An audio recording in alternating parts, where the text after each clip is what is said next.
chẳng ấy tê và đà chuối tôi là chui khuôn anh sânក្នុងន័យនេះគឺថាត្រូវបំពេញបុណ្យកុសលអំពើល្អហ្នឹងឲ្យបានច្រើនហើយក្នុងធម៌ថាបើយើងជាមនុស្សល្អទេវតាមិនជួយ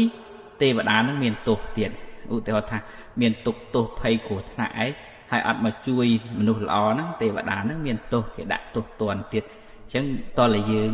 ធ្វើអំពើល្អឲ្យច្រើនបុណ្យកុសលឲ្យច្រើនមានមេត្តាផ្សាយមេត្តាដល់សពសត្វផ្សាយមេត្តាដល់ទេវតានៅគ្រប់ទីកន្លែងទាំងអស់ទីវត្តអារាមនៅផ្ទះសម្បែងអីយើងផ្សាយមេត្តាឲ្យគេបានសុខទៅយើងក៏ទទួលសេចក្តីស្រឡាញ់នឹងត្រឡប់មកវិញដែរអញ្ចឹងបារមីខ្លាំងពូកែគឺការសន្សំអំពើល្អគុណធម៌នៅក្នុងចិត្តរបស់យើងនៅពេលណាដែលយើងមានគុណធម៌សេចក្តីល្អនឹងច្រើនយើងមានបារមីឲ្យគេស្រឡាញ់គេចូលចិត្តគេរាប់អានទាំងមនុស្សទាំងទេវតាអនុមោទនា